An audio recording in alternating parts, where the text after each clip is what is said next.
हर खानदान में ऐसी फुप्पो लाजमी होती है जो शादी में बिरयानी की बोटी ना मिलने पर फटा डाल के सुकून से बैठ जाती है। बिल्कुल वैसे ही पाकिस्तान की कौमी फुप्पो यासिर हुसैन है, जिसका कीड़ा हर 2 दिन बाद उछल जाता है कि यार बड़े दिन हो गए कुत्तों वाली नहीं हुई, अब मुझे फिर कोई नई चावल मारनी पड़ेगी ताकि गालियां पड़े। तो लो जी, पाकिस्तान और उसके मज़ाफ़ात में यासिर हुसैन को गालियां सुनाने का वक्त हुआ चाहता है।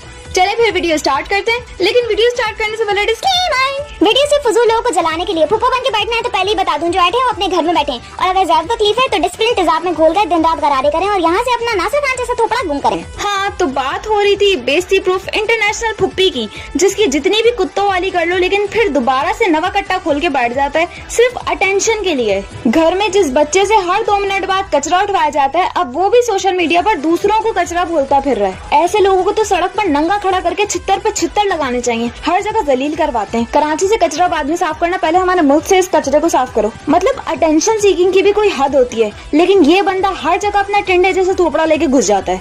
पता नहीं इकरा इसे समझाती क्यों नहीं है, हर जगह अपना मुंह खोल के बैठ जाता है और जब ये अपना मुंह खोलता है तो ऐसा लगता है किसी ने गटर का ढक्कन खोल दिया है। इस कचरे को तो कोई 2 सेकंड अपने घर में ना रखे, पता नहीं इसे फिल्म में कैसे रख लेते हैं। एक्टिंग का मुकाबला करें तो ये लल्लू इससे जीत जाए। खुद जो लक्स अवार्ड में बेगैरतियां करे वो ठीक है, और उर्तुगुल की टीम से इसे तकलीफ है, लेकिन इस तकलीफ का इलाज है मेरे पास। इसको चाहिए कि ये चूतियम क्लोराइड को जहर में घोलकर उस वक्त तक पिए जब तक इसके अंदर की आग खत्म न हो जाए।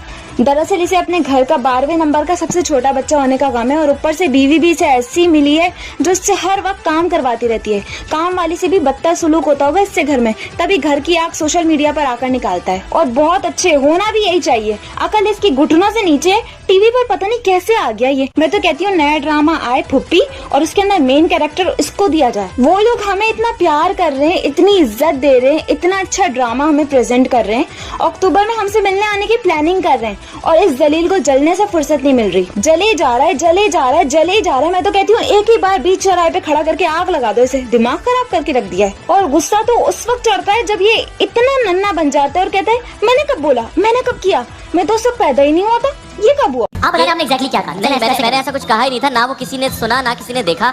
किसी ने उठाकर कुछ लिख दिया और सबने उसको मान लिया। मिसिल आप बताइए आपने क्या कहा? वो कंट्रोवर्सी दब आपने कहा क्या था एग्जैक्टली? तो मैं वही बता रहा हूँ कि इतनी पुरानी बात है, मुझे तब याद भी नहीं है। ये कह रहा हूँ कि वो वीडियो कहीं नहीं है, तो इसका मतलब किसी ने कुछ नहीं देखा। वीडियो कहीं नहीं है, आपने कहा कुछ नहीं है। मैंने तो कहा कुछ नहीं, वीडियो बनेगी कैसे?